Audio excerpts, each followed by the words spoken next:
Yahoo.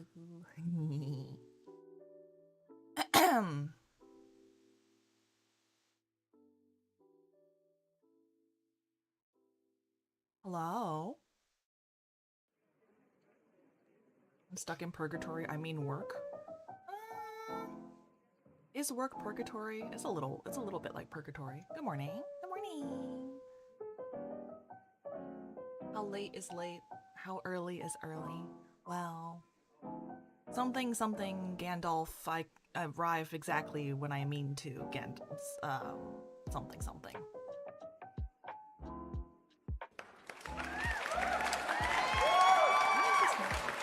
One second.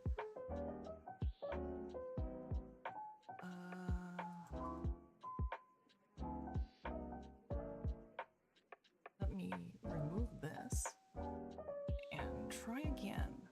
Templates. Where is the one that I want?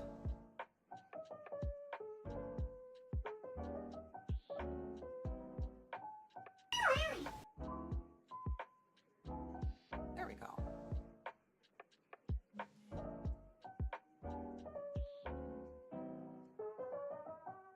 I would like it to be... Where did it go?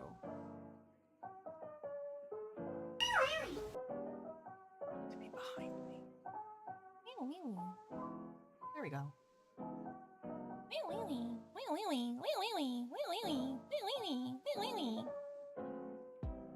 There we go. Now we have comments.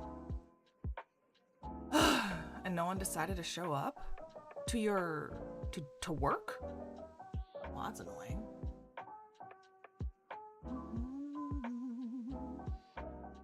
This is my 67 stream streak. 6767. Wee. Ice back.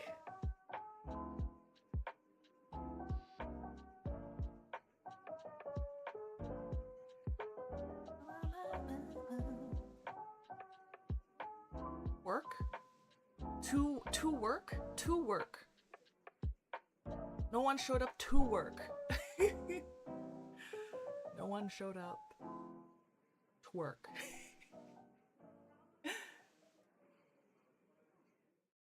Let's see.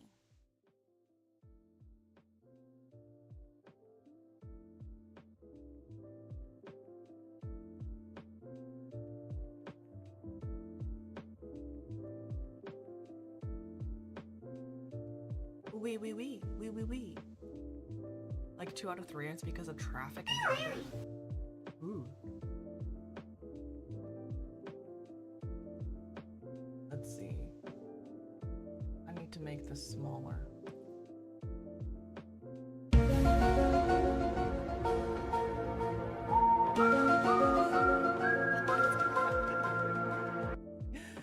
What is happening?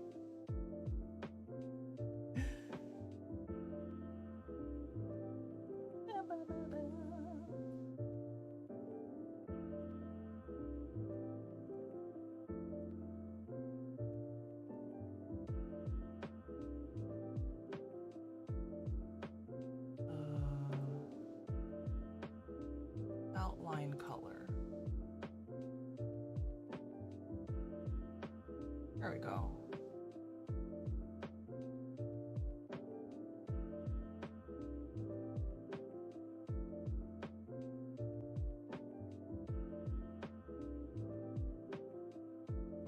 Adulting and Illuminati, perfect. Yes, exactly. Things are clear over here, Oshi. Oh, thank you. Thank you, Zanza.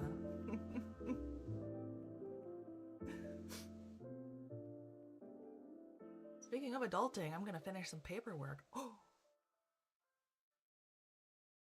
Yeah, that's important. You should do that. Let me move myself over a little bit while we talk about adulting. Lurk, practicing my guitar. Ooh, very nice.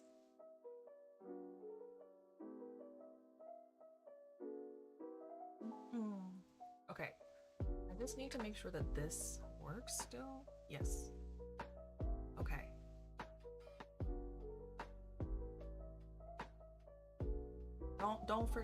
there's merch of this design. It's very pretty. I'm very proud of it. A lot of it I designed myself, so. Oh, I should show you guys. I got one of them. Or actually, I got more than one. I have some of them like myself. They're really nice. I got the acrylic cup with my own money. It's very nice. Hi, Vanny.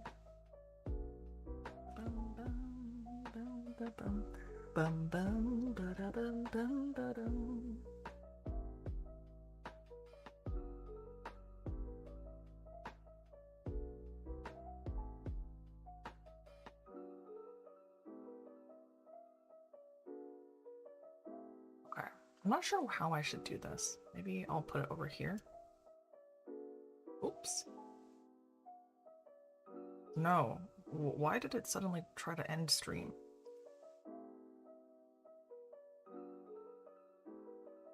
Alrighty. What kind of font should we use? I don't like this font. I don't like this font either.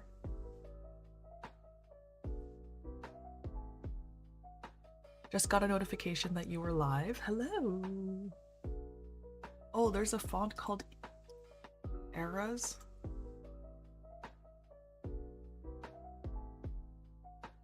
Eras, like Eras.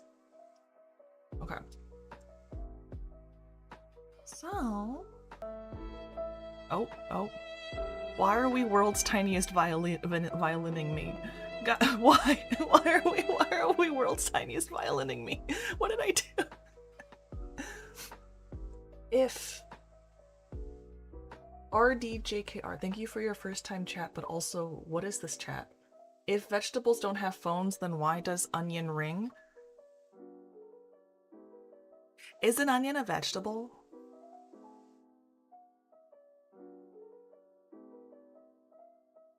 Eras, the worst thing ever? Yes, exactly.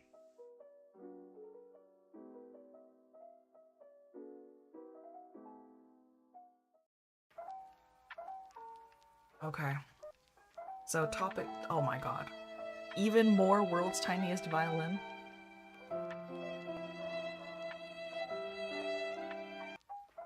Okay. One.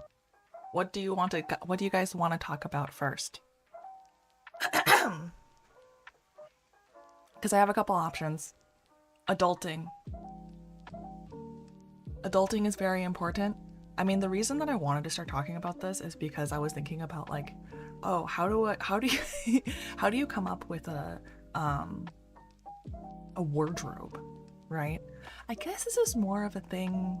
Well, actually, no, that's not true. How do you come up with a wardrobe? How do you come up with something that like looks nice for work with that is like easy? Tax evasion. We're not going to talk about tax evasion, but we could talk about taxes. Oh, okay. We're not going to talk about tax evasion. Personal finance.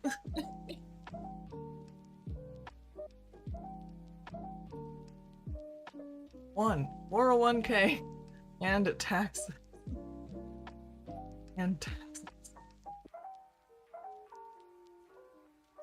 If you're in the States, use USA Free File. Yes. Yes. Okay. So.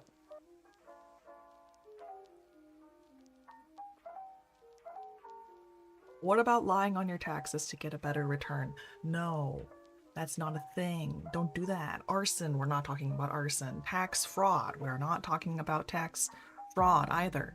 We could talk about health insurance. Oh, we could talk about the difference between a PPO and an HMO if you want.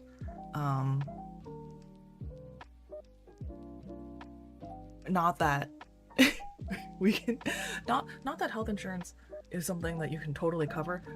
What's his name? Brian David Gilbert does a really good video on it. Okay, so we'll start with 401k and taxes, and then we'll talk about health insurance. PP what? Yeah, PPO.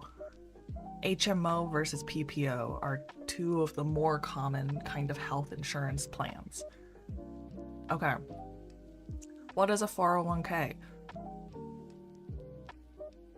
401k, Roth. And taxes.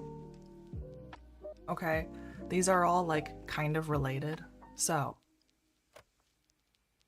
I'm on a PPO if I remember correctly. Okay. There isn't necessarily like better or worse. It kind of just depends on the specific healthcare plan, right? Um, okay.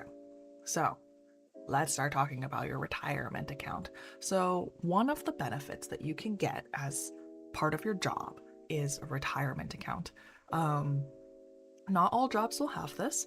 If you're, so this is like more specifically to the context inside of the United States, right? But I think this applies generally. All I know is Blue Cross Blue Shield covered basically everything for me, so I'm glad. Yeah, Blue Cross is one of the better ones, is what I hear. They tend to cover a lot of things. Okay, so your 401k is a. Why would you want to contribute to a 401k? And what even is it? Basically, the idea is that once you retire, you are no longer making money, correct? So while you are still making money, you want to set aside money for when you retire, right? Okay, so that's the first part. You want to save money. The second part is there's going to be presumably time between when you save money and when you retire. Thank you, Zai, for the sub. Thank you for the 8 months. For the younger crowd around the difference between an IRA and your 401k, maybe, yeah. So yes, because there's a lot of time, you want to invest that money. So it's not just I save $10 a month. It's more than that, but it's not I save $10 a month. It's I save $10 a month and then also have wherever I have that money, have that account like in Fidelity or Vanguard or whatever, buy into the stock market, essentially, like invest it, right? In long-term investments. The reason for that, there's a couple of different reasons. One, if you just save money over time, because of inflation, you're actually losing money, right? So you want to keep up with inflation at the very least. But generally speaking, if you invest like smartly in long-term things, not in like I put all my money into Microsoft, you will make some money over time, right? Compounded interest, all that stuff. You'll make investments, you'll make some money, so your $10 a month becomes much more after many, many, many years, right? Because time is your friend. So that's the idea of like a retirement account, right? So what are these special accounts and why wouldn't I just like invest my money normally? Because you can invest your money on your own. Like you don't need to use these accounts. So what's the benefit of these accounts? It has to do with the taxes, right? So a 401k is a plan usually by your employer. So they kind of decide what your retirement fund gets invested into, but there's two benefits. One is that the amount of money that you put into your 401k, you decide it like with your company, right? Like, so like for me, I have like a website thing that I can log into and say, I want to give this much of my paycheck to my 401k. For me, I think I do like 6% or something. So that money comes out of your paycheck before taxes, right? So it's like more. It's more because you're not paying your 20%, 30%, whatever combined like taxes on it, right? Does that make sense? Does that make sense? Right? Because every year, let's say you make, I don't know, $100,000, you have to give some percentage of that to the federal government and to the state government for your income tax, right? So like automatically, I estimate it usually around like 30% just to be like easier for my math for my head. If you make $100,000, like 30,000 of that, you can like guess is probably going to go to taxes, right? So let's say I make like $1,000 in a month. 300 of that is going to go to taxes. So if 30% of everything's going to go to taxes, then if I invest things into my bank account, into my retirement account before taxes are taken out of it, you get 30% more, Does that make sense? Does that make sense? Because like, let's say I want to, oh, and for some cities, there may also be local taxes. Yeah, this is true. There's a lot of expenses. Yeah, there's a lot of expenses that you have as an adult. So yeah, so that's one benefit of a 401k. It's pre-tax. The other benefit of a 401k often is that most employers, part of their benefit is that they're going to match your they're going to match your investment, right?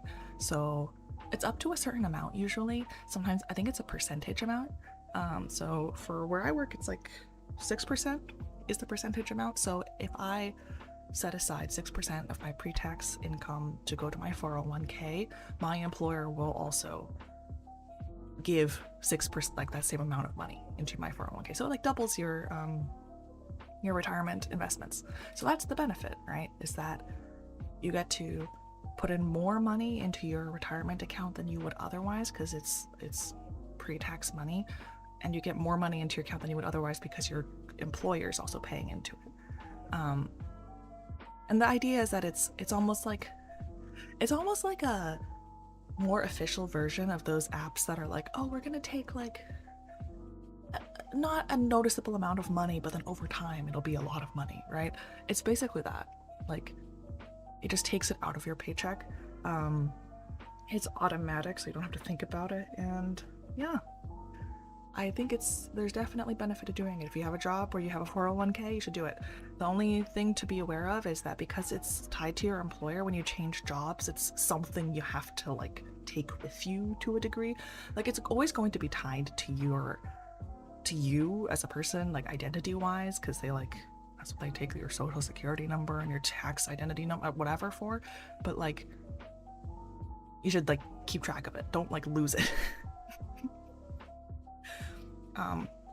Okay, a Roth is another type of retirement account. Basically, it's another type of tax privileged retirement account. You can only put $7,000 into it a year. There's some like income based limitations on it. So if you make like a shit ton of money, like hundreds of thousands of dollars, you're not supposed to use it. But it's like, if you have more money that you want to put into it, it's post-tax money though.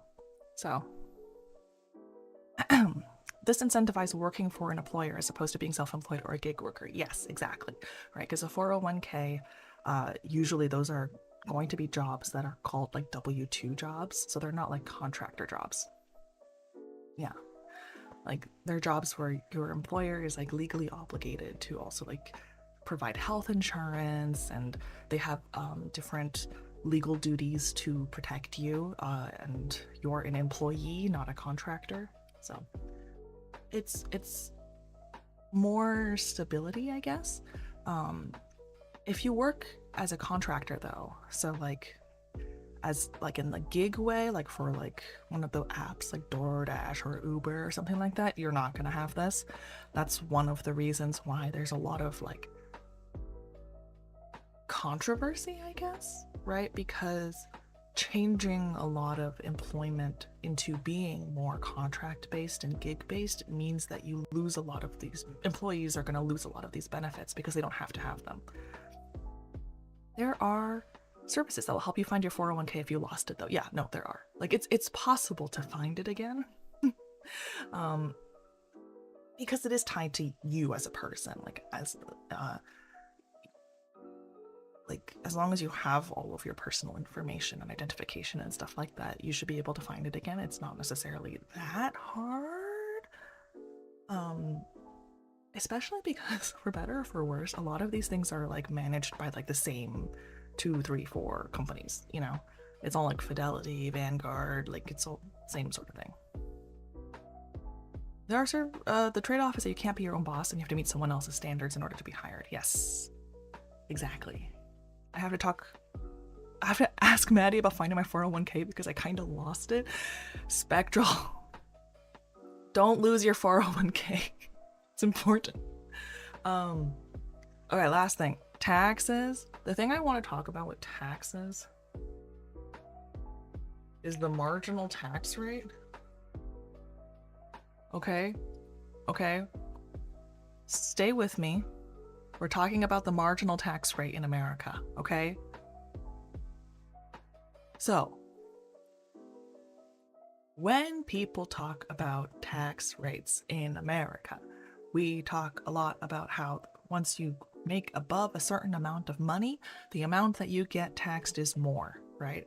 And so people often will misunderstand this and think that the tax rate applies to the entire amount of money that they make, right? So like, let's say, again, we're doing hypotheticals here. I don't actually remember what the exact things are, right? But like, let's say it's like the tax rate says something like, oh, if you make less than $100,000, it's like 20% tax. And then if you make more than $100,000, it's like 30%, right?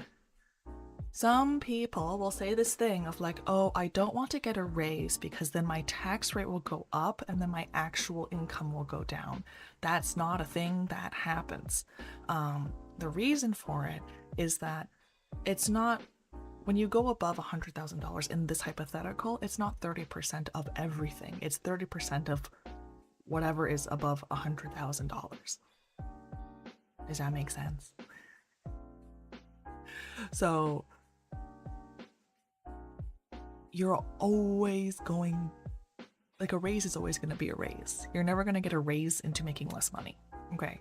Or into paying more numerically taxes than you should. So please be aware of that. Don't refuse a raise because you're afraid of your taxes going up.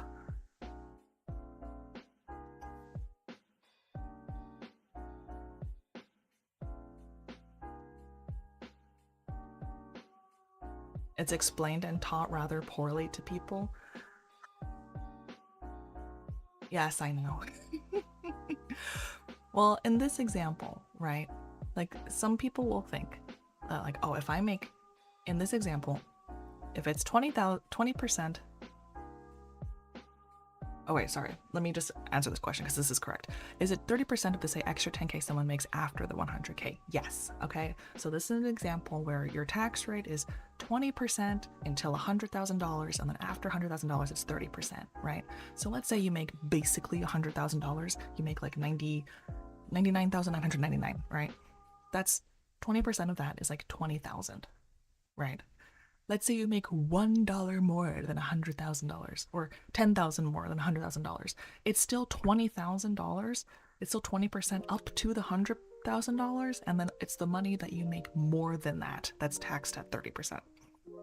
So it's not 30% of $100,000. It's 20% of $100,000 plus 30% of whatever you make more than $100,000.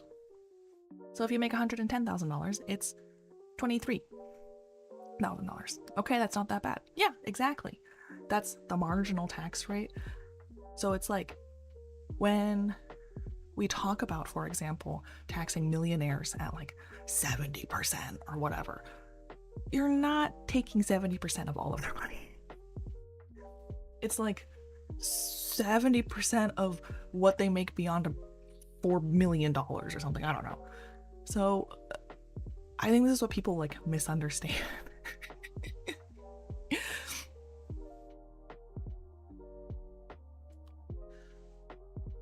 Right? So like, exactly, it's not that bad. It basically ensures that like if you're making up to a certain amount of money, like you're not punished for making more money. It's more like the idea is that after a certain point, it doesn't hurt you as much to be taxed because you don't need that much money as a person. Speaking of millionaires, there's also a huge difference between a millionaire and a billionaire. Yeah, well, I mean, a billionaire is 1,000 millions. It's the difference between $1 and $1,000. Like, think about what you can buy with $1 and what you can buy with $1,000. That's the proportional difference between $1 million and $1 billion. It's crazy.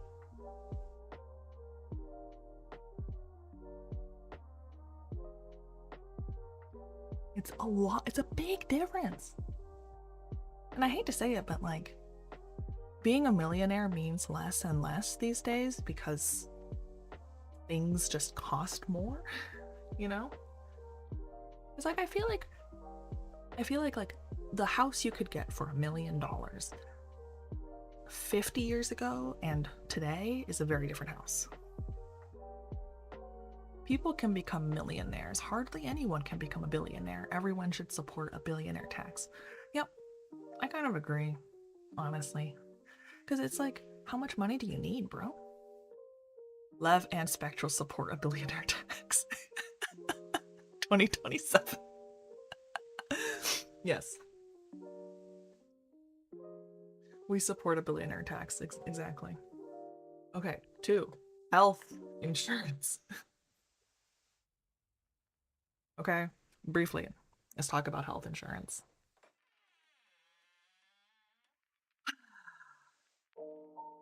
Bane of my existence. Bane of my existence. Health insurance is so annoying. Okay. Basically, you pay your health insurance company an amount of money every month for them to cover your healthcare costs, right? To some degree.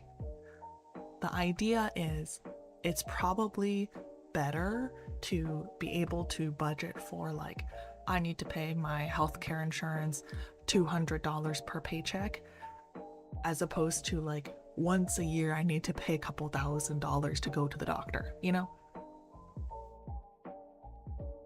Like, that's the idea. It's a lot more complicated.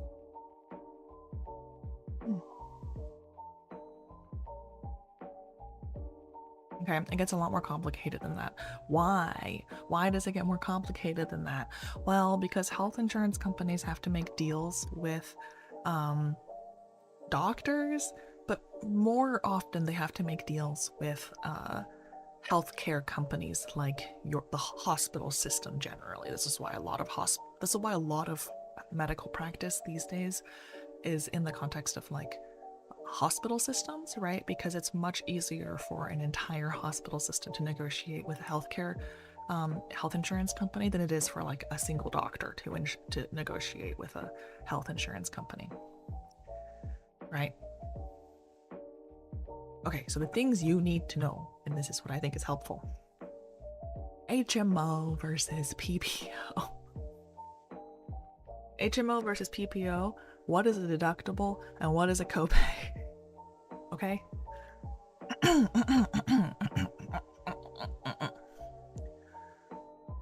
Okay, so starting, I guess to explain HMO versus PPO, we kind of have to start with deductible. A deductible, when people talk about a deductible, the way to think about it is it's kind of like the cap of your out-of-pocket costs. Oh, thank you for following. 108 Alicia.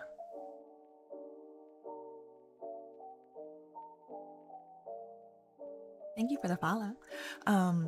Right, deductible basically means out-of-pocket costs, right? Not exactly that, but that's the way to think about it. What it means is this is the amount of money that you have to spend on healthcare outside of what you already pay for your health insurance.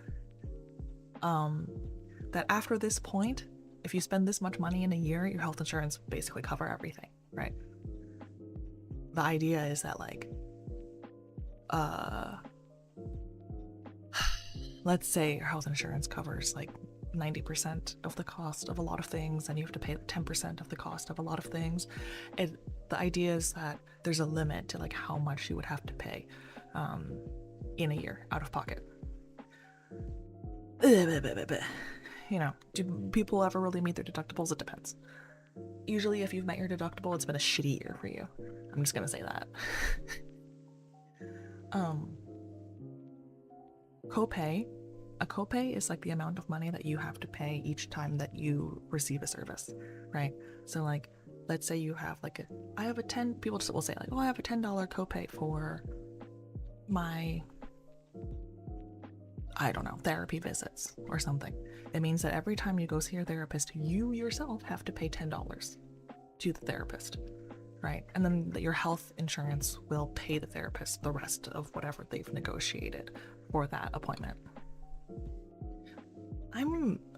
This is my guess, just thinking about it right now. I think my guess is that the idea is that it costs some amount of money to go see your doctor so that you're not just seeing them more than the insurance would want you to. I don't know.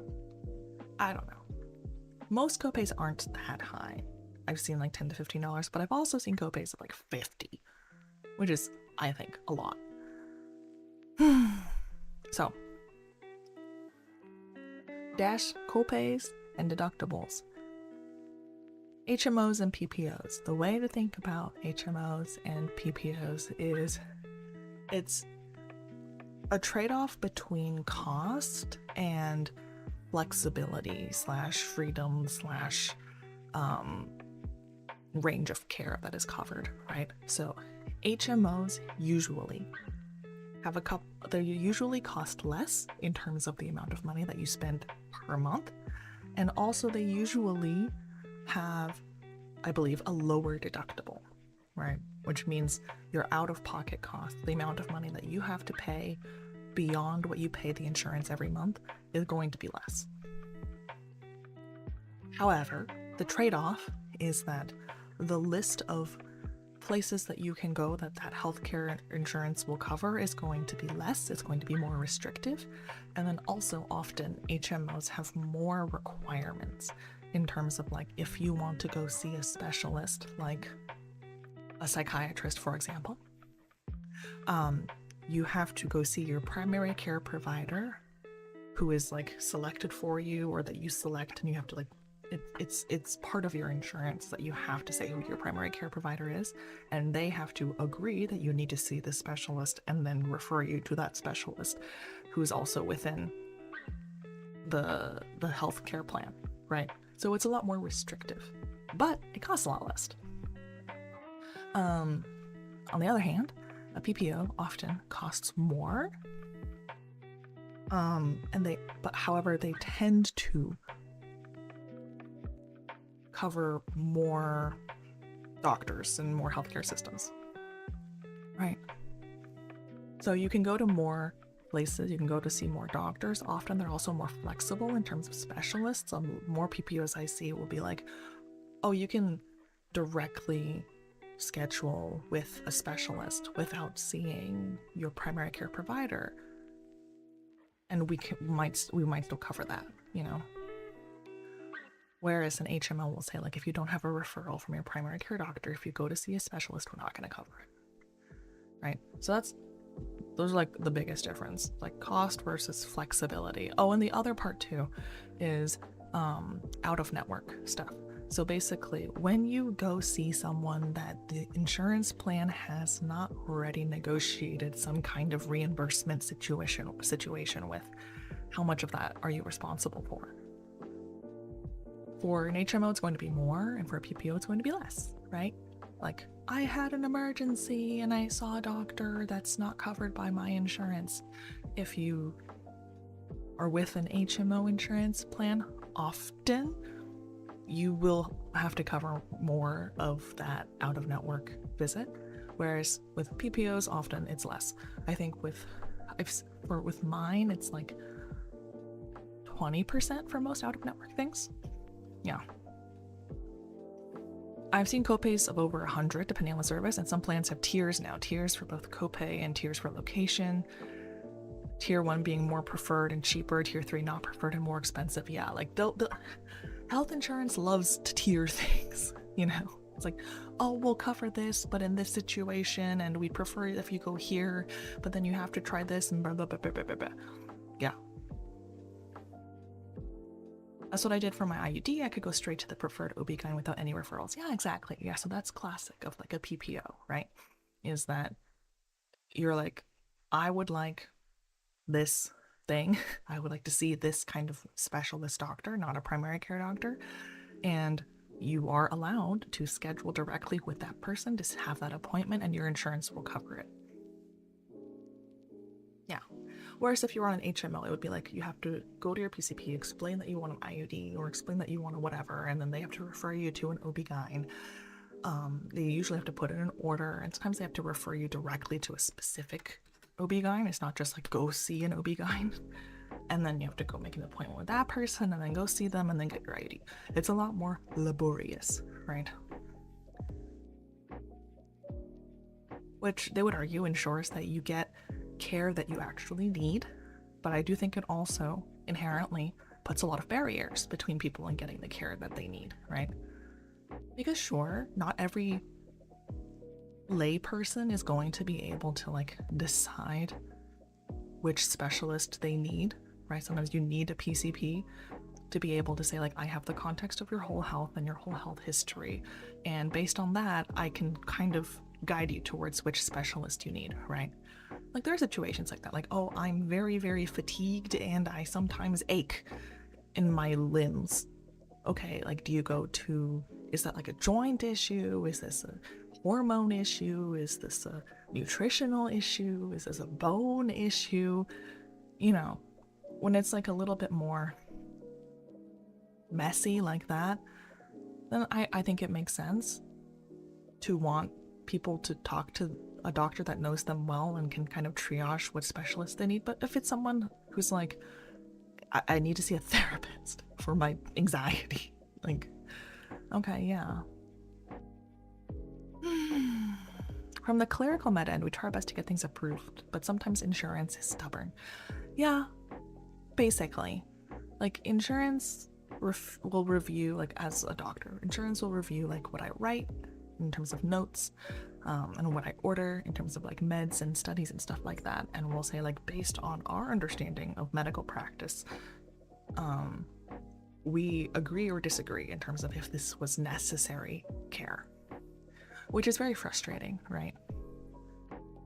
As a doctor sometimes, because for us, like, I would argue that I don't think there is a, like, doctors can argue over the specifics and we can disagree on what we think is best for patients, but overall I think most doctors, or honestly all doctors that I trust, right, they're not going to be doing things or ordering things for patients that they don't think are medically necessary and they don't think are like the best treatment for that person, right?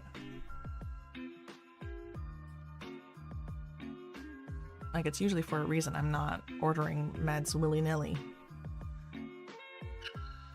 That being said, though, sometimes the decisions that a doctor wants to make gets limited by what a health insurance provider is willing to cover.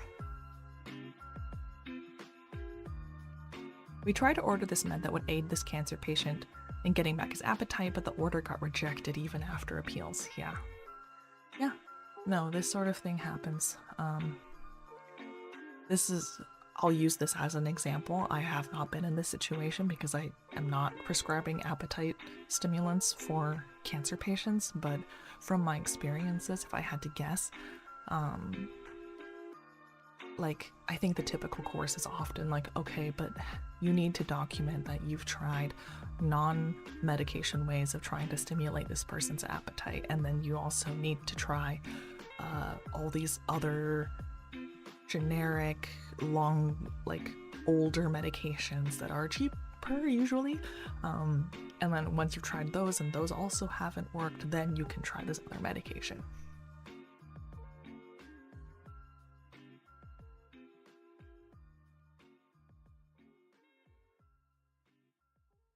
So we had to just tell them about CBD instead. Yeah. And this is the thing too, right? Is like,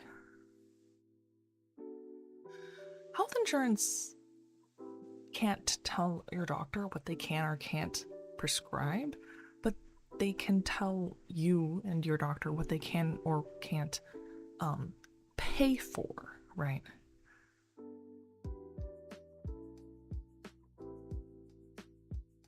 Love, this might be a side tangent, but can you explain insurance justification for needing to try from different classes? You mean like different classes of medication?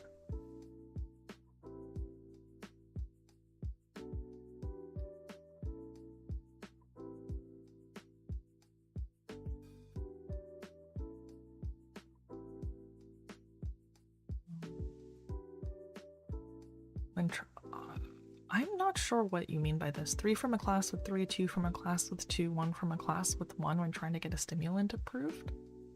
Eh? What do you mean by different classes? Like, is it like a preferential class or like a different mechanism of action of medication, or?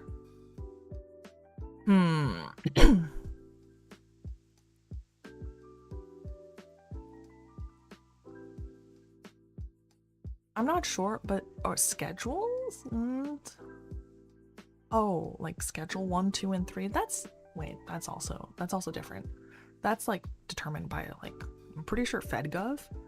And it's a tiering of like dangerousness, badness of different like substances. I just see it on denials all the time. I mean, I think it's probably a similar case of, if you want to prescribe this med, we won't approve it until you've tried all these other things.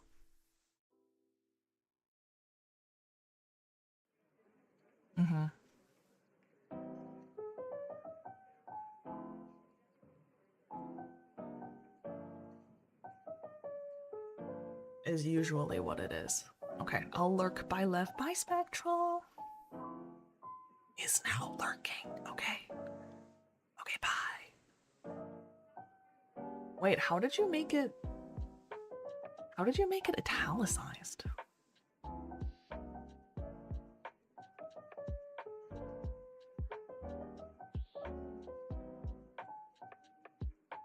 How did you make it italicized? Can someone answer this question for me? Because now I'm very curious. I would like to do the same thing.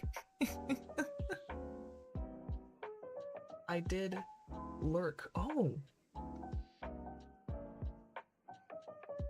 Ah. I get general concept. I just don't know the specific medical justification behind it. I mean, okay, the way that I would think about it is like, let's say, I'm gonna try to use a analogy that a lot of people would understand. Let's say like super intense pain medications, right? Like opioids, like Percocet or something. If someone comes in just like out of nowhere, right, and they're like, I'm having a lot of pain, you can't just give them Percocet or like opioids medications. I'm not a pain doctor, okay? So I don't actually know that this is 100% how it works, but this is my example, right?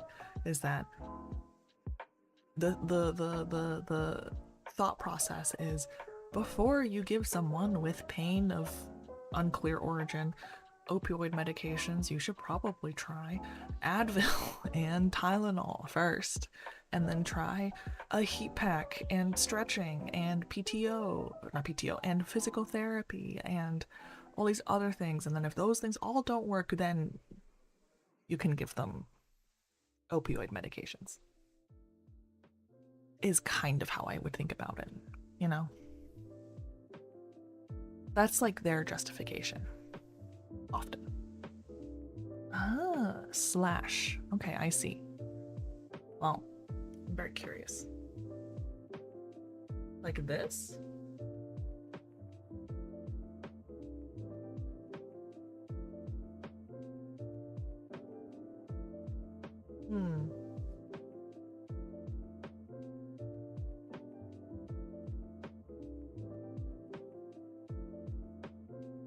Oh, express an action in the third person.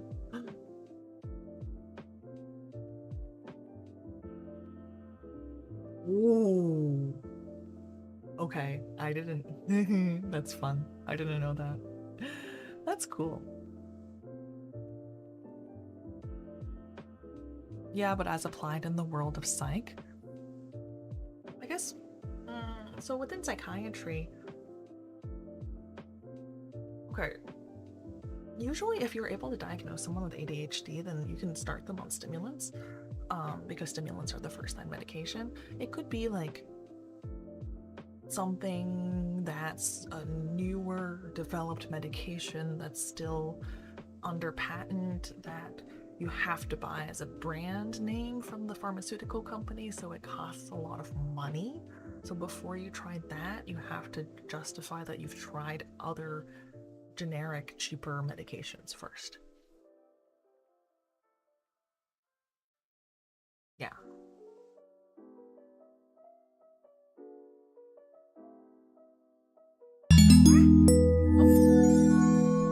Thank you for the follow. That Lil Mo. That Lil Mo? Like Mohammed?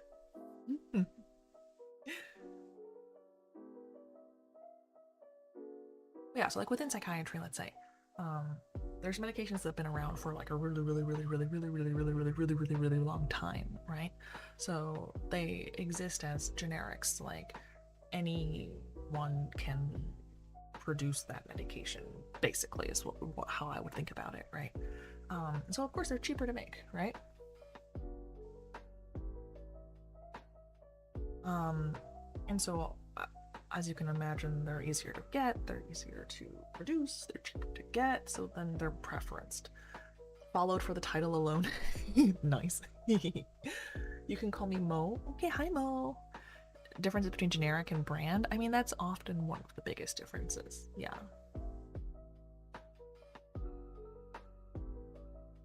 That's often one of the biggest differences, is that like a health insurance company wants to be sure, this is how they would say it, they want to be sure that a patient needs an expensive medication before they pay for it. It's a great topic. Thanks for being willing to chat about adulting. I know it makes a lot of people nervous / anxious. Yeah, I know, it's a lot, but I think it's important. There's a lot of different aspects of it too.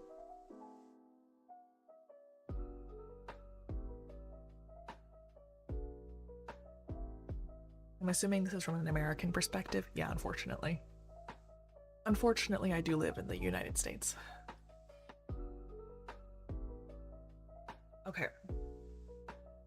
We have talked a lot about health insurance.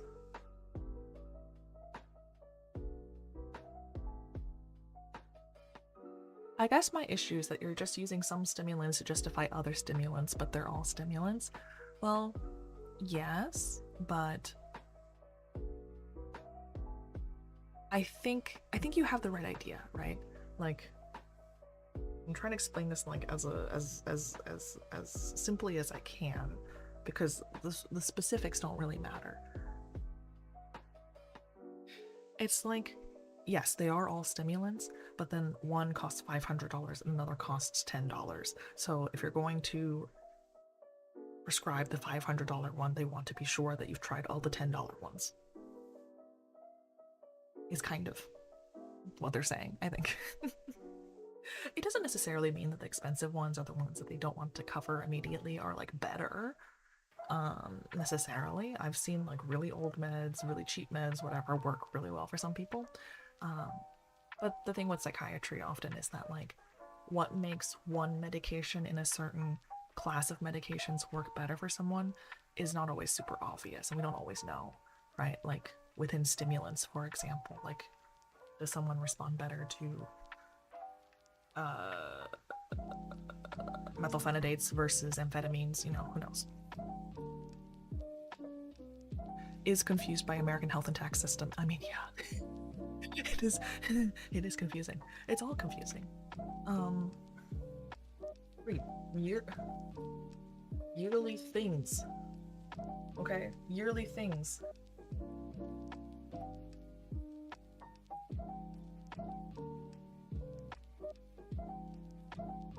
Once you become an adult, you need to start thinking about the year on a year-to-year.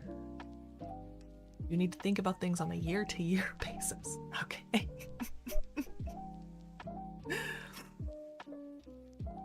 Right? So, like PCP.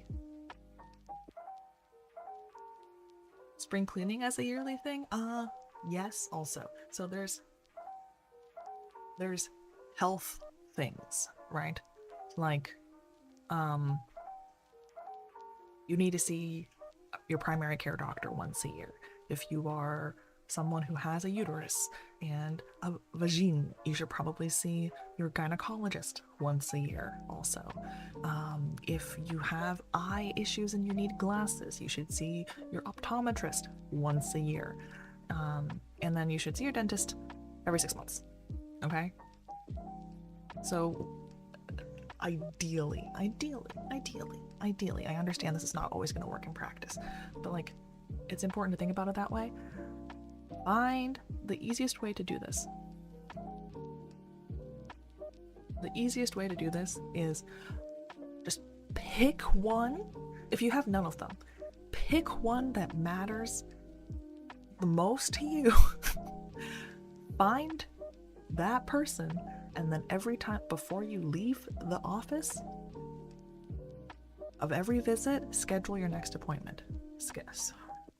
With health things or things that happen every 6 months or every year, you should have your next appointment scheduled before you leave the office. Okay? It doesn't matter that you don't know what your schedule is going to look like in a year. It kind of acts as a reminder. Most health offices are going to send you reminders like weeks in advance of any appointment that you have, especially if it's a yearly checkup.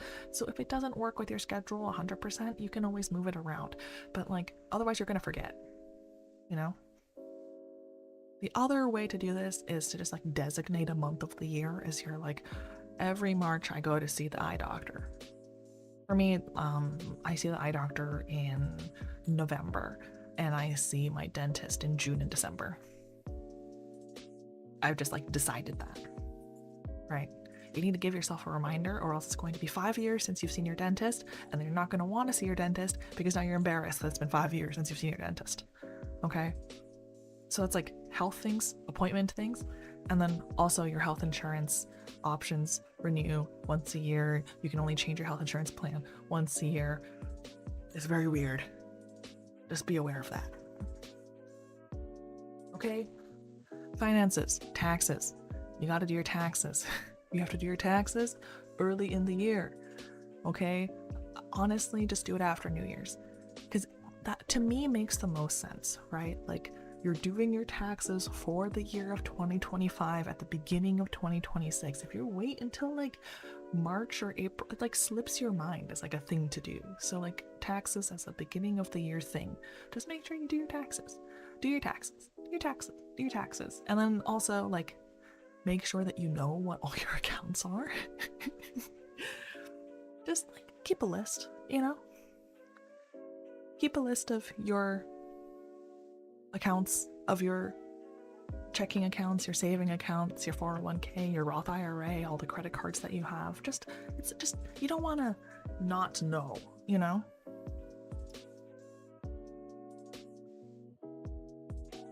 I haven't seen a dentist since I graduated high school. Do that. Please go see the dentist. Please go see the dentist.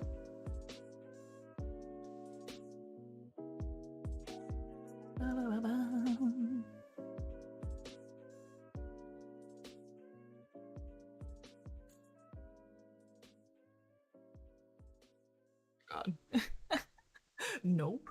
No, you should go. Please go see the dentist. My government health coverage says dental care isn't important or worth their money if my mouth isn't literally murdering me. Yeah, dental coverage is a little weird. In the United States, like your eyes and your teeth are different and have a different insurance. I don't totally know how those work because I don't work in those fields, but those are pretty important. You kind of want to be able to see, and you kind of want to be able to like talk. 20 gifted and I'll go to the dentist. 20 gifted to you?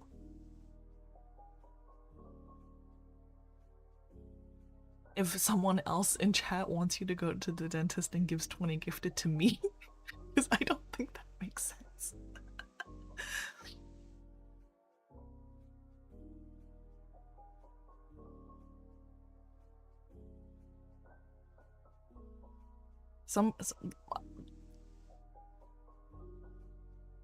Sutra, what are you doing? Please go to the dentist, please. No, I'm not even affiliated. That's what I'm saying, like 20 gifted to who? Unironically, I have decent vision coverage. That's good, you know, because eye health is very important. Oh.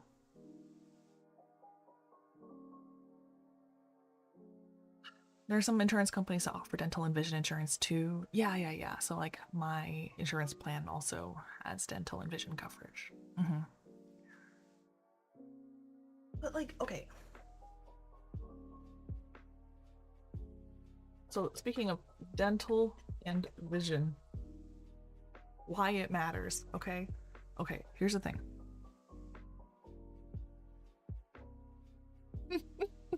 why you need to take care of your teeth and why you need to take care of your eyes. Okay, teeth, one thing. You kind of need your teeth for more than you think, okay? You need your teeth not just to eat, but you also need your teeth to talk. Like, most of the sounds that we make, a lot of them involve involve your teeth. Right? This is why, like, when little kids lose their teeth, it changes how they talk. Like, they often get a lisp. Okay? You need your teeth to talk, you need your teeth to eat, you need your teeth to swallow properly, okay? Your mouth health is important for your, like, gut health, body health. It's all very important. Please get your teeth checked out, right? Especially because I think this is true for both teeth and eyes, and I think also feet, but things are often very insidious, you know? They're just going to build up over time. You're not gonna it's problems with your teeth don't often happen. It's just like, oh my god, suddenly everything's terrible. It's not emergencies usually. It's like things get slowly worse over time, and then all of a sudden everything is terrible, and you finally realize that everything is terrible, and then you lose your teeth. It's bad, okay? You only get one set of adult teeth. Like, and also dental procedures are so expensive. Like, getting rid of a tooth, having some kind of implant, all those things, all of those surgeries are both dangerous because you have a lot of bacteria in your mouth and you can't sterilize your mouth, but it's also like expensive as shit. More expensive than just going to see the dentist and getting your x-rays done and cleaning your teeth. Please go to the dentist. Hi Lev, bye Lev. Hi, bye. Okay, dental surgeries are expensive and they're not fun, they're painful, and they're a little dangerous. You need your teeth for a lot of things, for eating, for breathing properly, for talking, for swallow. You need your teeth for a lot of different things. Please go to the dentist, okay? Just so someone can look at your teeth, please. Okay, with eyes. Your vision is so important for people who, you know, I think all of us, right? I was gonna say people who rely on their eyes, and like we all rely on our eyes. Your vision is so important, right? If everybody really relies on their, like, vision, right? If you have it. We all rely on our eyes a lot. It's really, really important. Not being able to see is really fucking scary, okay? And here's the thing with vision. You often cannot tell when your vision is bad until it's very bad. If we are only at 3, then I'll see you later. Yeah, I'll probably be doing this for like another hour-ish, probably less. 3 has been also like 3 or 4 points at this point.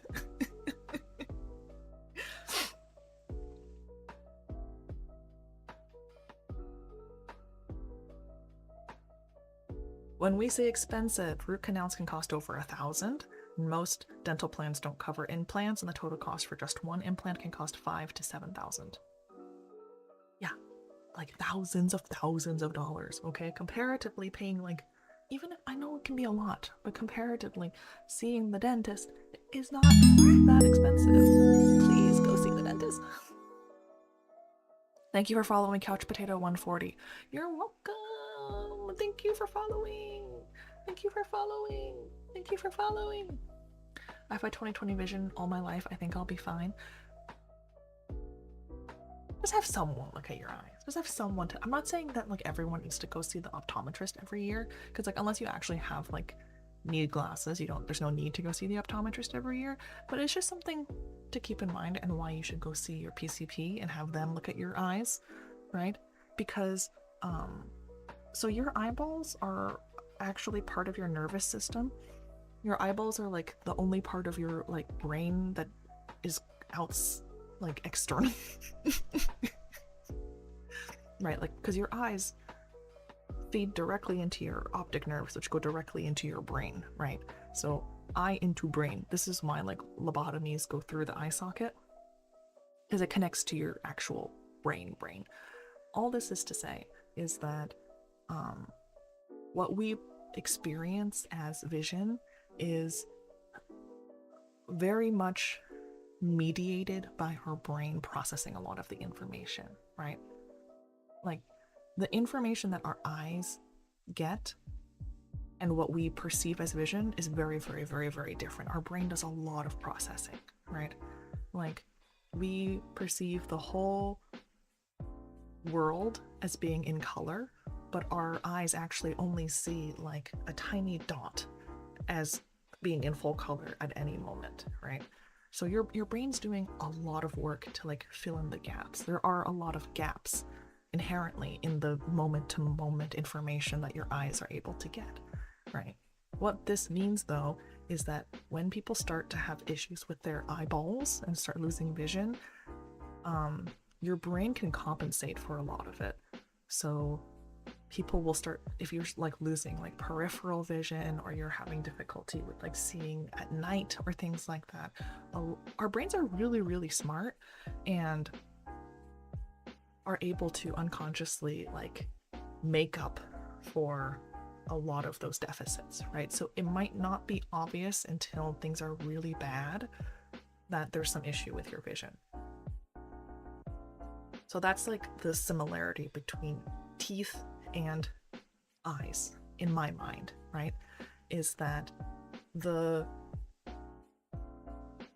deterioration of the thing, like your teeth getting worse and your vision getting worse, is not experienced the same way.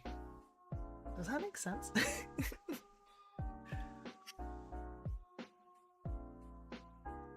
The costs of surgeries goes up the more complicated situation, because molars are larger, procedures for them cost more than the smaller premolar front teeth. Yeah, that's also true. Your back teeth are really important. You should take care of them, please.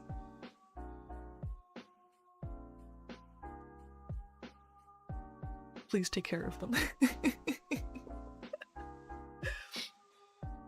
Yes, I understand. Okay, cool. Right.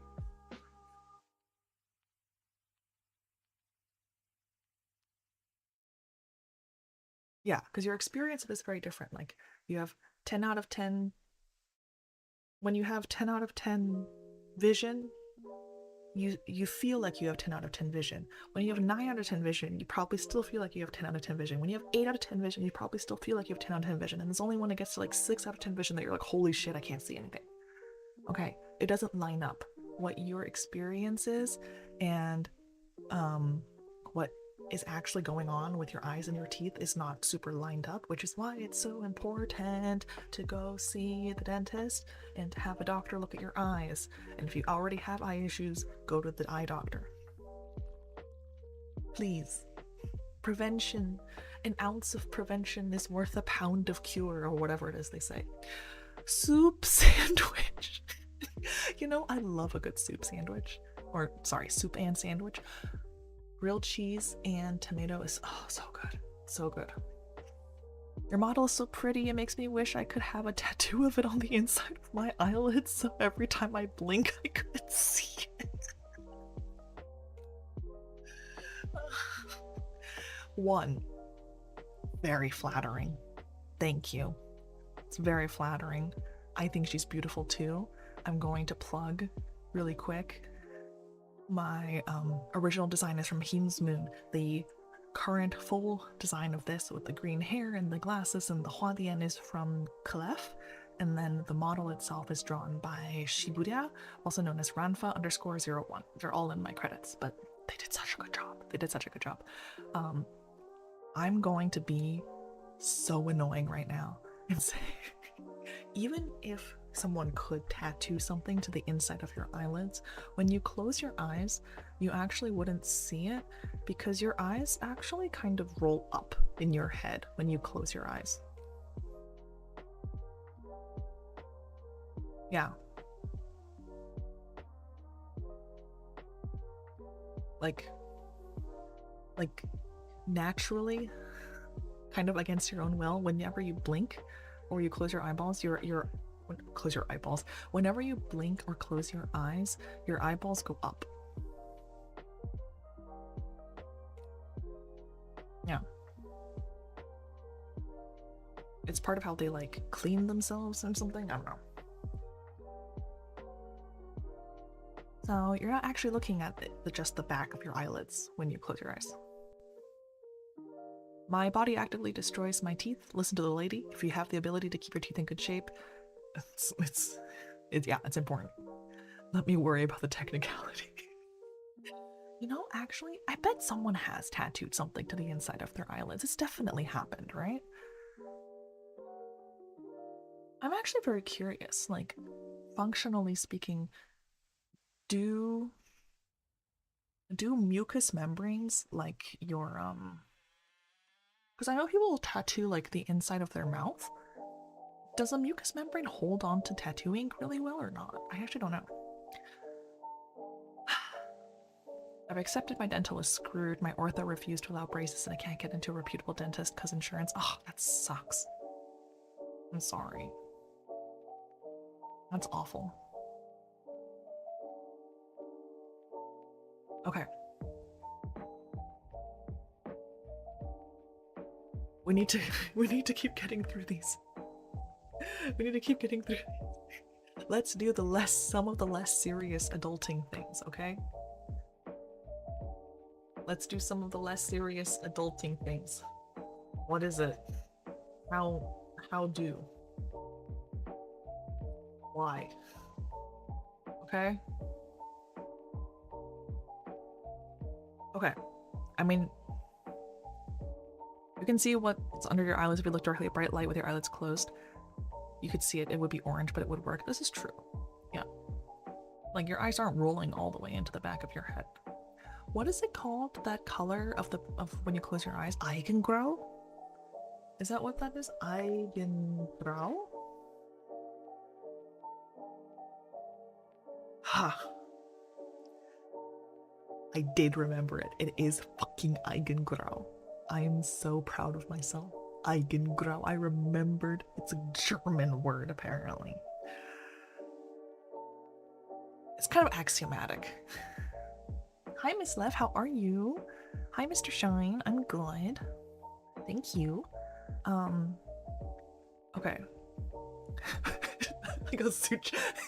Okay, people are just giving tips in the chat. Please wash your bed sheets and blankets and pillowcase once or twice a week. Yeah, please. Like, change your sheets. At the very least, have 2 sets of things so that you can throw one set into the washer and then have a new set. You know, if you are like me and sometimes your dryer, what you put in the dryer, you leave in there for a week until the next time that you do a load of laundry, just have 2 sets of things, okay?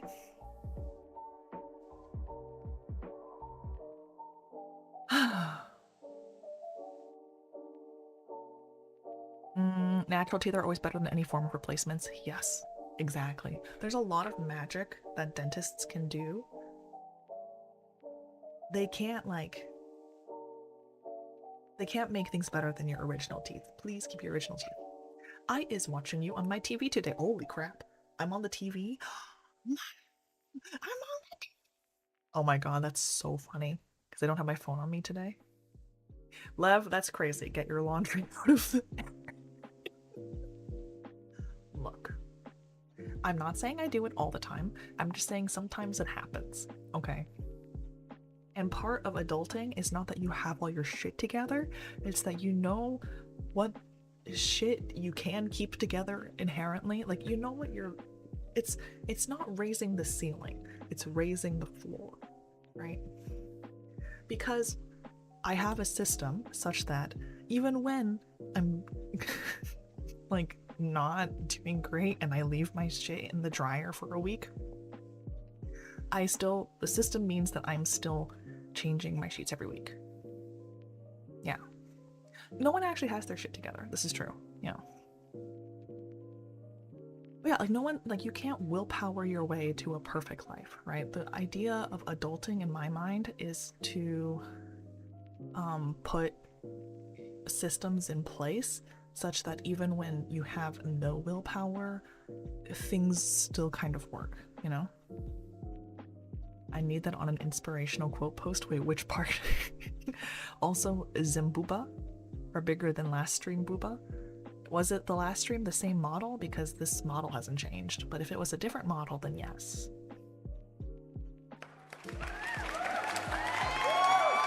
Oh, we are applauding? What are we applauding? Okay. Sleep hygiene. Guys, sleep is so important, okay?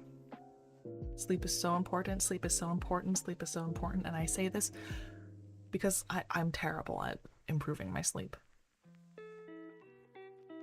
It is about knowing what shit you can keep together. Yeah, that's true. Right? Like, what is your shit that you're like, yeah, this is easy for me to keep together? And what is the shit that you're like, okay, this is like the first thing that's gonna go.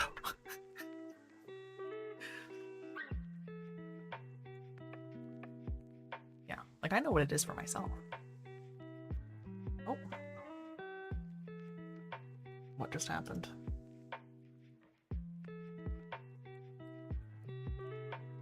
Okay, there we go. I think it was an old model. I don't remember well which one. That's okay.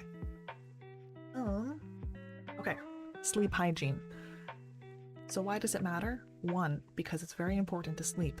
Sleeping well is the thing that you need to do for like health generally. It's so important for your health overall, right? If you want to have energy, concentration, to build muscle, to lose weight, or to do anything, you need to sleep. I'm so sorry. I know it takes up a lot of time, but it's very important, okay? So for sleep, there's a couple different things. Okay. So how do we make it easier to fall asleep, right? That's one thing. This is what most people talk about when they talk about sleep hygiene, right? So don't do stimulating things close to bed, okay?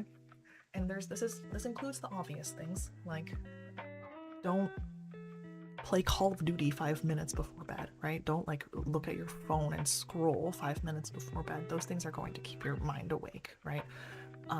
These are the things that people talk about, like blue light blockers, whatever, right? The rest of sleep hygiene, though, don't exercise within a couple hours of when you want to sleep, because exercising like raises your just the stimulation level of your body, right? Exercise actually tends to give people energy. It makes it harder to sleep. Don't drink caffeine late in the afternoon. If you have a typical bedtime of like before midnight, I would not drink caffeine after like 1 or 2 p.m. Okay? Because caffeine has a half-life of like 6 hours, which means that it'll reduce the level of caffeine in your bloodstream will reduce by half after 6 hours. So you kind of want to like stop drinking at like 9 hours before your bedtime, 10 hours before your bedtime, if you don't want it to keep you up, okay? So no caffeine in the afternoon. Don't exercise close to, like in the evening, close to when you want to go to bed. Don't do things that are very stimulating for your brain. And then the other thing that's really important for being able to fall asleep quickly is don't do things other than sleep and have sex in your bed, okay? Your brain loves to make associations, okay? Your brain loves to make associations. It will do this against your will, unconsciously, okay? Like, your brain knows, like, when I am here, this is what I tend to do, so your brain will prepare you to do the thing that you typically do in a certain space every time you go there, right? Yes? Like, if you've ever had, like, a weird feeling or some kind of feeling in your body whenever you go to a certain place, that's why, right? Like, this, for example, is part of why people who do chemo start getting nauseous whenever they go to the chemo center, right? Because their body knows, I'm going to go here, I'm going to get chemo. Chemo is going to make me nauseous. I'm going to start feeling nauseous before I even get there, okay? So how do you get yourself to sleep more in your bed? Only sleep in bed, and then you can also have sex in bed, because I'm not sure where else you would have sex, okay? If you're also like eating in bed and doing your homework in bed and calling your mom in bed and reading in bed or watching TV in bed, your brain is going to be confused. It's like, oh, this is not the place where I sleep. This is the place where I do a million other things. Okay? So try to limit it to sleep or like sleep adjacent activities. I do Wordle and crossword before bed. Is that why I don't sleep? Well, if it doesn't take you that long, it shouldn't be a big issue. If it stresses you out and makes you like angry, then maybe. This is also why if you're having trouble sleeping, if it's like been 15-20 minutes-ish since you've been trying to fall asleep, and don't set a timer, just have a sense like, oh, it's been a little while since I've been trying to fall asleep. I really can't sleep. Get out of bed. Okay? Because spending time in bed, not sleeping, like, and then worrying about not sleeping, like having insomnia, like sitting, like the I can't fall asleep, I wish I could fall asleep, why am I not sleeping, why can't I go to sleep, what is happening? Like, if you do that in bed for like hours because you can't fall asleep, it's gonna make your insomnia worse. Because your brain is like, oh yeah, this is the place where we worry about why we can't sleep. And not the place where we sleep. So if you're not sleeping in bed because you can't sleep, and it's been like 15-20 minutes, get up, go do something else, and then come back to bed. Okay? Go like something calming, okay? Go like take a little walk around your living room and pet your cat and drink hot water and then get back in bed. Go to the bathroom and get back in, like, you know, that sort of a thing. Don't start like reading Twitter. That will just wake you up. Having a separate room for an office gaming setup is great if you have the space for it for the same reason. Yes, exactly. Because what applies to your bed can also apply to your whole bedroom. If you're doing a lot of shit in your bedroom generally that is like stimulating and keeps you awake, then being in that space like signals to your brain like, oh, we're supposed to be awake because we're in the room where we play games or something. Okay, so that's all like the falling asleep. The actual sleeping situation. Typically, you want it to be dark, so blackout curtains is very, very good. You can wear a sleep mask if that's something that's comfortable for you, but you want to like block out ambient light. You also, like, I think most people know this naturally, it tends to be easier to fall asleep and to stay asleep if it's like slightly cold, right? Like slightly below room temperature. If it's a little bit cool, and obviously you're under a blanket, that tends to help people sleep. If it's like super cold, you're gonna freeze and wake up. If it's really warm though, it's gonna like, if it's like slightly too warm, it tends to wake you up a lot overnight, which is bad for your sleep. Okay. Lev, should I go to the ER from having a hard time breathing? Yes. Breathing is important. Yeah. Speaking of breathing being important, the other part of this too, though,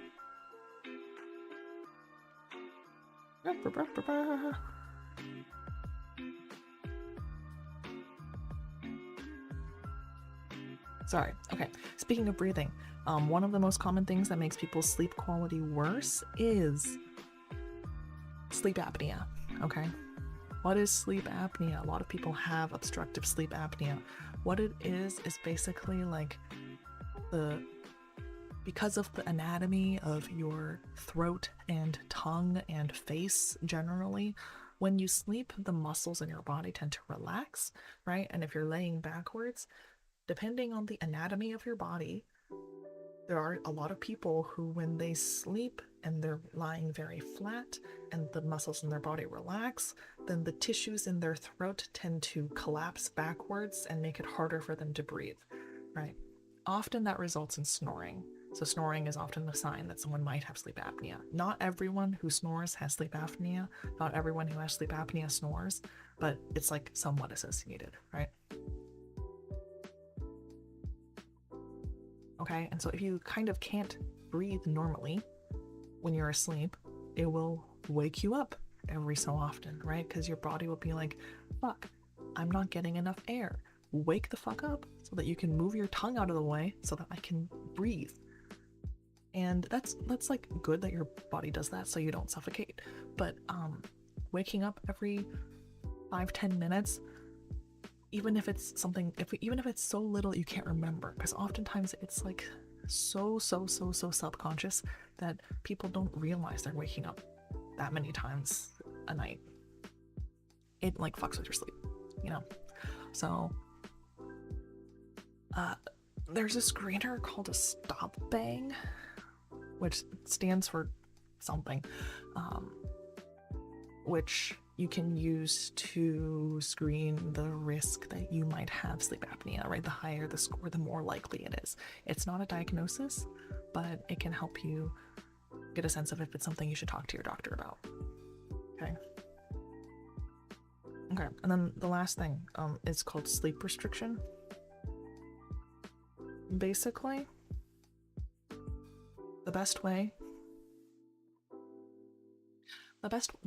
in my opinion, one of the best ways to make sure that you get enough sleep every night, right?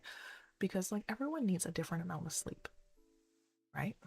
Everyone needs a different amount of sleep. Some people can survive on like 7 hours of sleep. Some people need like 8 or 9 hours of sleep. You don't know what that is until you like test it out, right? The best way to figure this out, in my opinion, is set an alarm at the same time every single day, right?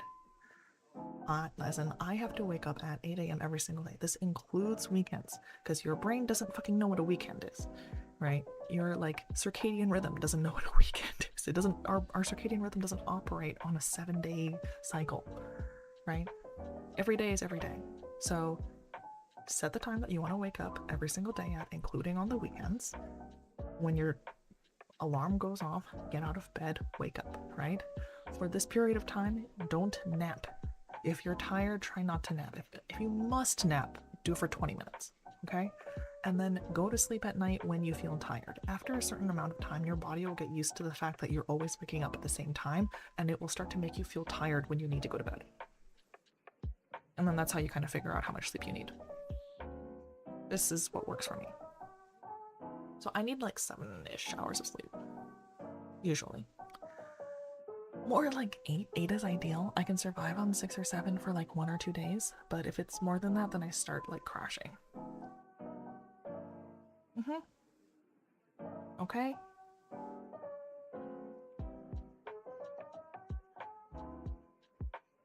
Do all of these things make sense? Yes? No?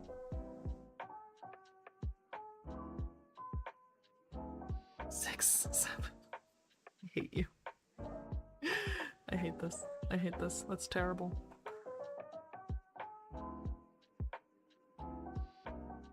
That's a terrible joke. Don't make that joke.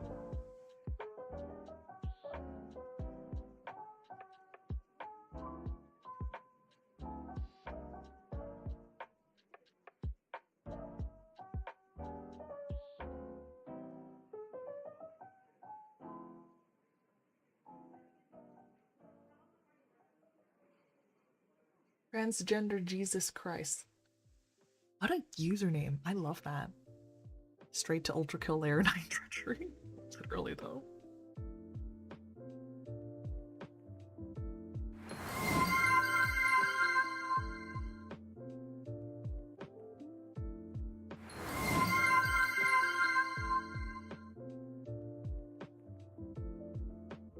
I saw a study, I don't have a link, that sleep is most effective in multiples of 90 minutes, has been working well for me. Okay, thank you, Sucho, for the cheers. I'm for of an indeterminate number. Yes. Yeah, 90 minutes is like roughly most people's sleep cycle. Yeah, there is like most people have, not most people have, everyone has a sleep cycle of like your brain will go through the different stages of sleep, from like lighter sleep to deep sleep to REM sleep or whatever. And there's times in that sleep cycle where you're closer to wakefulness, where if you get woken up then, it's less jarring, right? That's the idea. And it's roughly 90 minutes, right? Acknowledge. Oh my god. Okay, yeah. Thank you for the 67 bits. Oh my god. Fine. Thank you for the 67 bits.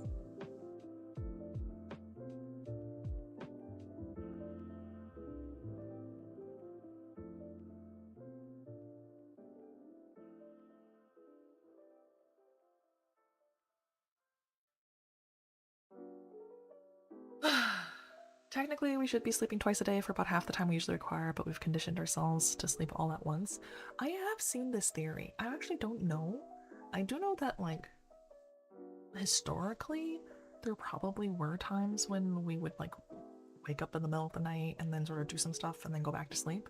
That, like, that's been more normal. But, yeah. I feel like when work was more flexible and you could, and life was a little less rigidly timed and scheduled, then yeah, you probably could sleep more than once a day and it would make sense. But as it is right now, the world is set up that you're expected to sleep all together at one block.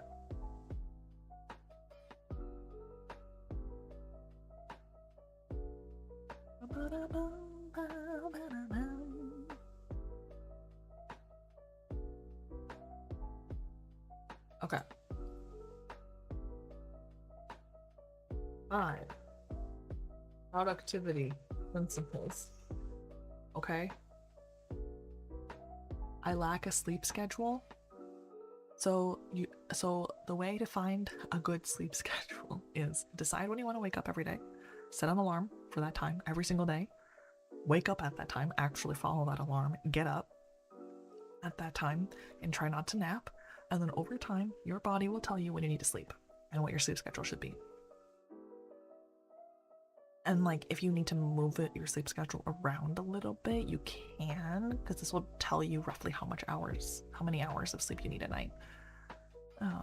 But you do kind of need like a regular sleep schedule for maximum sleep benefits. Okay, productivity principles. Okay, number 1. This is okay. Work and college don't allow that. There is no block of time that you can consistently sleep between work and college. Like 11 to 7. I mean, it's totally fair. That does happen, right? A lot of people work night shifts and things like that. Like, it's not ideal, but either way, try to get the same amount of sleep every night and try roughly to sleep around the same time. If you can. Okay. Productivity. The number 1 thing that I want to say when it comes to productivity is no one is 100% productive all of the time, and you cannot willpower your way into being a different person or into not being human and being perfectly productive all the time. Both of those things are impossible.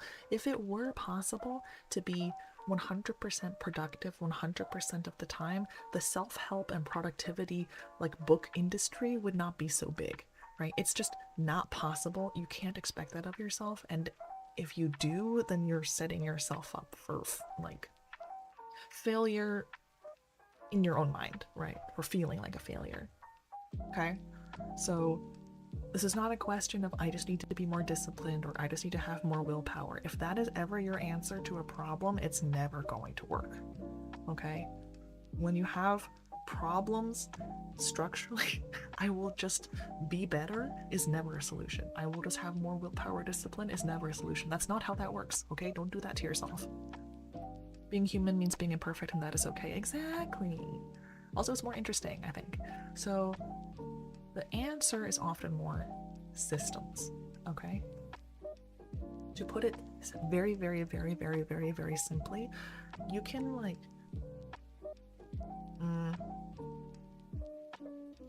to put it very, very simply, decide when it comes to whatever it is that your goal is, what you want yourself to do more of behaviorally and what you want yourself to do less of behaviorally, right? And then make the thing you want yourself to do easier to do and the thing you don't want yourself to do harder to do. Does that make sense? Right? And so this is the part, like the setting up of the systems does require some amount of willpower, right? Right, but like this is the principle behind like something like 1 sec, which sort of delays the opening of an app for like 1 second, right? Because you put a little bit of like friction between yourself and the thing that you don't want yourself to do as much, right? For example, if you delete all the social media apps from your phone, and every single time that you want to open it, you have to re-download the app and then open it, then you're going to be using those things less, right? Or even more simply, delete all the apps that you don't want to spend as much time on from your homepage. Just make them harder to access. Make it that you have to purposefully think of it and search for it and then go open it. That also will make it harder, right? Or log yourself out of social media sites whenever you're done using them so that every time you want to use it again, you have to log yourself back in, which also adds some friction.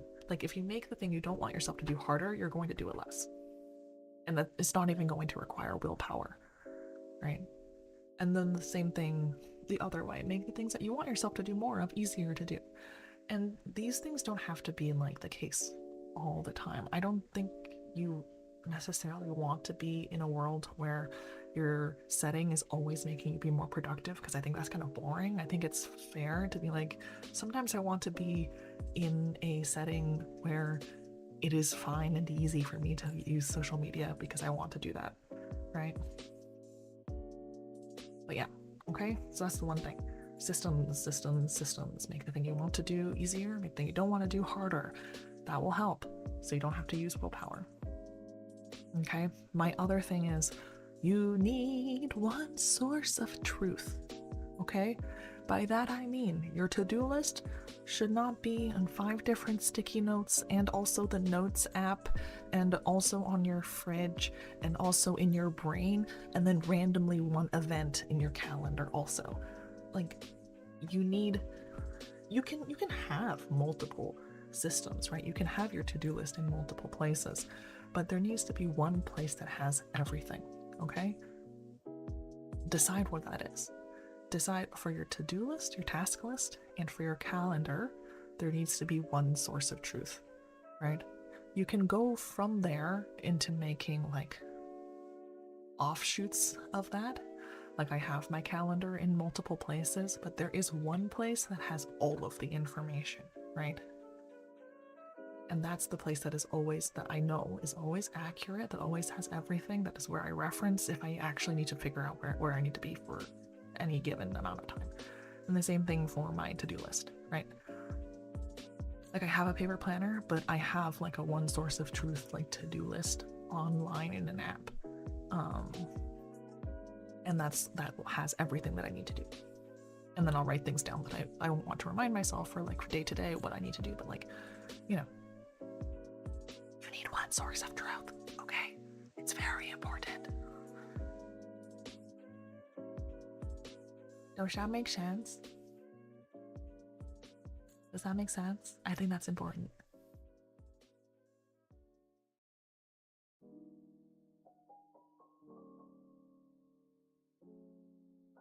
Okay.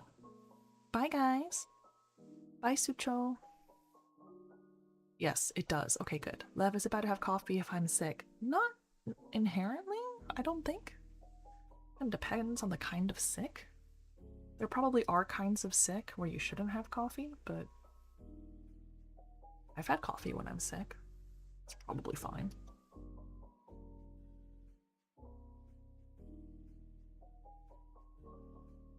Yes, don't have multiple sources of truth because it makes things hard. Yes, exactly.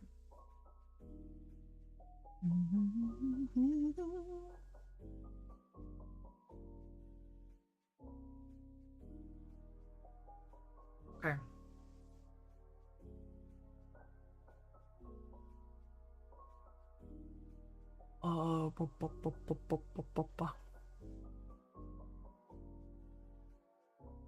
Dressing yourself. Okay. Dressing yourself and looking professional. This is another aspect of adulting. This is also just applies to aesthetics generally. I guess I'll talk about makeup too if you guys want.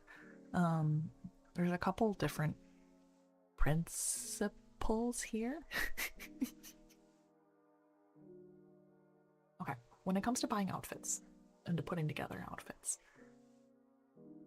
this is like a basic system. That's not to say this is the only thing you should do, right? I think that's boring. If you find something that you love, even if it doesn't fit this framework, fucking buy it, you know, be happy, who cares? But if we're talking about like a guideline, right, a watermark,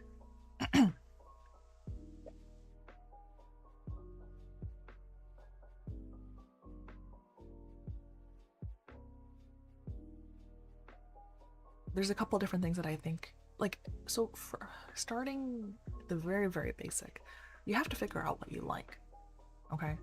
And before you figure out what you like, you have to figure out what it feels like when you like something, how to tell when you like something, okay? So if that's hard for you, that's something you gotta figure out first. Like, what does it feel like for me when I like what I'm wearing? What does it feel like for me when I like something generally, right? Get a sense of that, because everyone has different styles. Like, what is the kind of style that tends to appeal to you, right? And if you aren't super familiar with that feeling, there's ways to get around it a little bit. I call it like self-observation, where just try to pay attention to what do you typically wear, right? If you pay attention to like what choices you typically make, it will give you some hints as to what you like, even if you can't really tell, you know? Like, this happened to me a lot. Like, I've always had a lot of trouble with being able to tell what I wanted and what I liked. So for a little while, I just like tried to pay attention to what I tended to wear, what I tended to pick, and then from there made some conclusions in terms of like what sort of things are important to me, right? Like comfort, what it looks like, blah blah blah blah blah. Okay, so all that being said, practice having a sense of what you like, having a sense of what makes you feel good, what sort of things that you like to wear, what sort of things you like on other people but not yourself, whatever. Within that framework, pick a color palette. Like, I'm serious, just like go online and pick a color palette that you like, right? You kind of have to figure out what you think would look good on you. Personally, I do find the like color analysis thing kind of helpful. Like, I had my colors done at some point a couple years ago, and it was helpful in terms of finding things that I thought looked good on me. But regardless, pick a palette of colors that you like, right? I think it's helpful to go look at the seasonal color analysis to get a sense of what wardrobe palettes look like, because they kind of look different from other palettes. But for me, for example, I like black, white, navy, burgundy, and dark green. That's like my general color palette. right? If I don't know what to buy, I'll buy something in those colors. If I don't want to buy something in those colors, I'll buy something that looks good with at least 2 or 3 of those colors. That's it, right? Pick a color palette, or at least if you can't even pick a color palette, pick your neutrals, right? Like, what kind of neutrals do you like? Do you like a black, white, gray neutral situation? Do you like a brown, taupey neutral situation? Do you like a more non-traditional neutral, like navies and really, really dark purples or whatever? Like, pick what your staple colors are, neutral colors, and then pick things that look good with that, right? So that things are more likely to fit together. Also makes choosing things easier, right? And then, okay, this is my actual secret. Pick a color of leather that you like and pick gold or silver. If you like really like more than one of these, that's fine. You can just do both. But like for those of us who don't care, like me, just pick one. Mine is black leather and gold, okay? So everything leather that I get is black. Everything that's metallic that I get is gold. So black belts with gold hardware, black purses with gold hardware, black shoes. That's kind of it. Oh, gold necklaces and bracelets and rings and earrings, right? Because if you want to look put together in your day-to-day life, the secret is wear whatever the fuck you want, and then wear shoes, purse, and belt that are the same color of leather, and then have the same metallic color, and then also wear a set of earrings, a necklace, bracelets, and rings. Because accessories make everything look better. I'm serious. You can wear like literally like a pajama set, and if you have matching accessories, you will look so put together. And the secret is, if you only have one set of accessories that all match each other, you can just wear that all the time and no one will care and no one will notice, and you will always look put together. And it also, you don't have to think. So this is my secret. I buy jewelry that I don't have to take off, and I buy everything in one color, and it looks like everything matches. When it comes to colors, I think having visuals would help you describe this better. Yeah, I think I'll probably like come back to this at some point. But yeah, I guess in terms of aesthetics, this is the last thing that I'll say. I think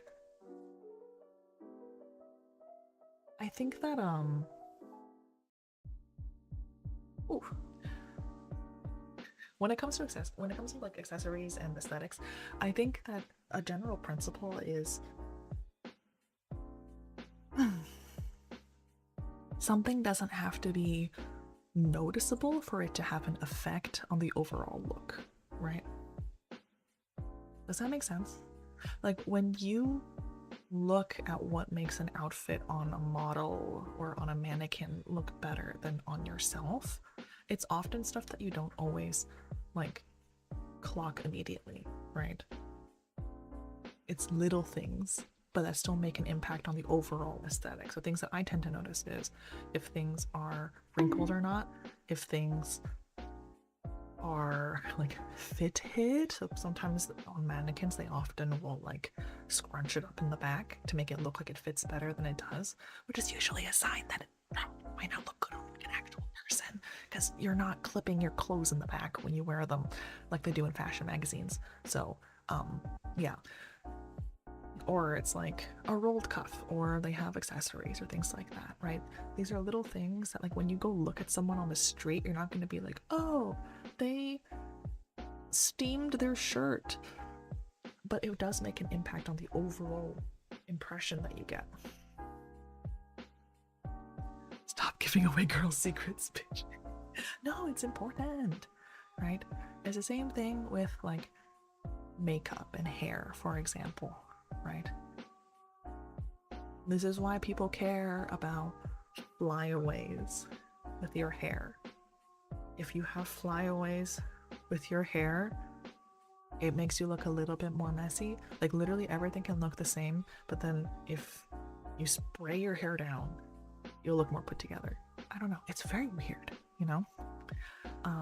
Same thing for makeup, right? Like, I think foundation can really blank you out, and putting color back on your face can help. And it doesn't necessarily have to be like, I can tell that someone's wearing blush. Like, blush has an effect before you can consciously tell that someone's wearing blush. That makes sense. That's why so many people don't know when girls are wearing makeup if there aren't themselves people who wear makeup, because a lot of it is not super obvious by nature, even though it does still have an effect. My little big sis girl tip for makeup is brows, lashes, lips, okay? Well, okay, brows, lashes, lips, and then like T-zone. If you have to pick like things to do that will elevate how you look, that will help you look more put together but faster, do your brows, put on mascara, cover any redness around your nose and between your brows, and put on a lip gloss. Okay? Don't do anything else. If you can't do anything else, do that. It helps so much. Just give it all away, don't you? I mean, why wouldn't I? Why wouldn't I? I've done a lot of testing, okay, in terms of like let's say you have like redness and acne kind of everywhere. If you have to cover some part of it, you can't cover your whole face. Like acne and redness on your cheeks and even on like parts of your forehead don't really matter as much as like redness around your nose and in like the area between your eyes and around your mouth. Personally, like if you cover redness around your nose and around your mouth and then between your eyes, I think that does a lot of that helps a lot if you can't cover anything else. Yeah, this is at least the case for me, is that like the area between my nose and my mouth, like if that's really red, it makes me look really sick. And then you whoosh whoosh whoosh your brows, you whoosh whoosh whoosh your eyelashes, and then you put on lipstick and then you're good. Yeah, these are my girl tips.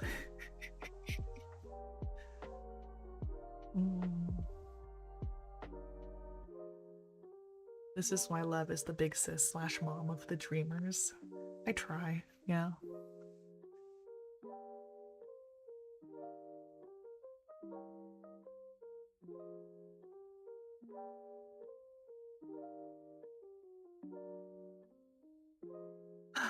All right. That's as much adulting as I'm able to do today, I think.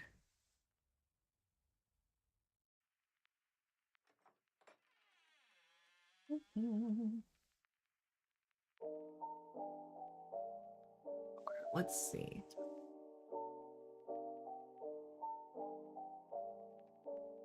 Is it gonna work? It does work. Yay, it's working today. Okay, let's find someone to raid.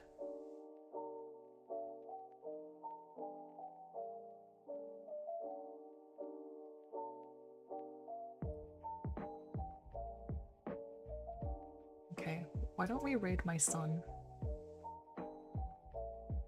They're talking about the skin being the biggest organ? Okay.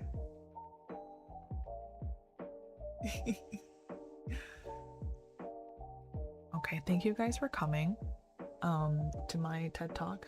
Thanks for the stream. Oh, thank you. Thank you for coming. Oh, thank you for your first time chat, bro. Yeah, you're welcome. I will be back tomorrow. Is the plan is to do, what was I going to do tomorrow? Oh, I think I was gonna do will you press the button, which is like a would you rather type situation, which I think will be fun. We can argue about stuff. Howdy, just got in. Okay, I'm sorry, I'm leaving. Thank you for being here though. Thank you. Thank you for the stream. We always love them. I'm so glad. Okay, you guys are so sweet. Bye.